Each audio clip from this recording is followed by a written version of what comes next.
بسم اللہ الرحمن الرحیم۔ ایک مرتبہ کا واقعہ ہے کہ سید الانبیاء نبی اکرم صلی اللہ علیہ وآلہ وسلم طواف فرما رہے تھے کہ ایک اعرابی کو اپنے آگے طواف کرتے ہوئے پایا، جس کی زبان پر یا کریموں کی صدا تھی۔ حضور اکرم صلی اللہ علیہ وآلہ وسلم نے بھی پیچھے سے یا کریموں پڑھنا شروع کر دیا۔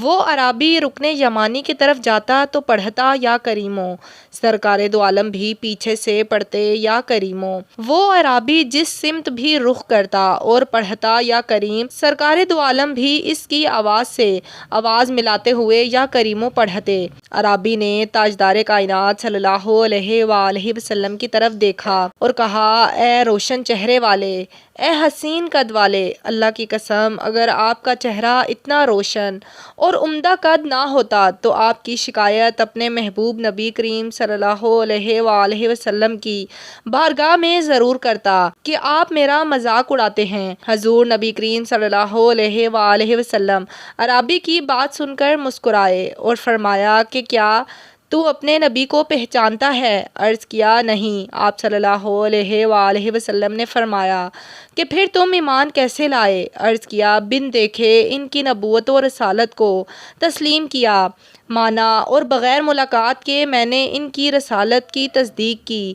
آپ نے فرمایا، مبارک ہو، میں دنیا میں تیرا نبی ہوں اور آخرت میں تیری شفاعت کروں گا۔ وہ حضور پاک صلی اللہ علیہ وآلہ وسلم کے قدموں میں گرا اور بوسے دینے لگا۔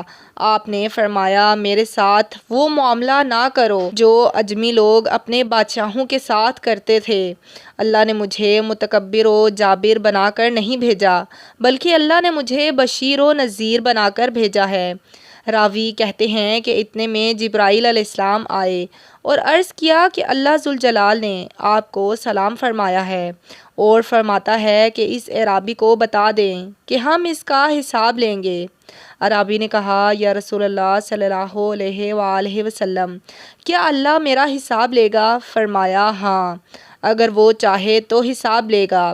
عرض کیا کہ اگر وہ میرا حساب لے گا تو میں اس کا حساب لوں گا۔ آپ نے فرمایا کہ تو کس بات پر اللہ سے حساب لے گا؟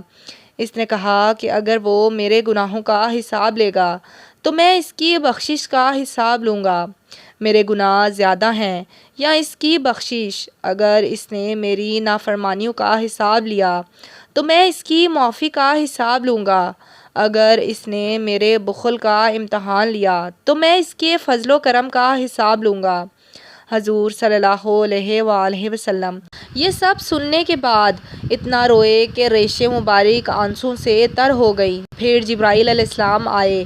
عرض کیا، اللہ کے رسول صلی اللہ علیہ وآلہ وسلم، اللہ آپ کو سلام کرتا ہے اور فرماتا ہے کہ رونا کم کریں۔ آپ کے رونے سے فرشتوں کو تسبیح و تہلیل بھلا دی ہے۔ اپنے امتی سے کہیں کہ نہ وہ ہمارا حساب لے اور نہ ہم اس کا حساب لیں گے، اور اس کو خوشخبری سنا دیں کہ یہ جنت میں آپ کا ساتھی ہوگا۔ اللہ پاک سے دعا ہے کہ اللہ پاک ہمیں بھی بغیر حساب کتاب کے اپنی جنت میں اعلیٰ مقام دے اور آخرت میں اپنے نبی کا پڑوس نصیب کرے، آمین۔ ناظرین، کمنٹ باکس میں اللہ تعالیٰ کے 99 ناموں میں سے کوئی ایک نام ضرور ٹائپ کریں۔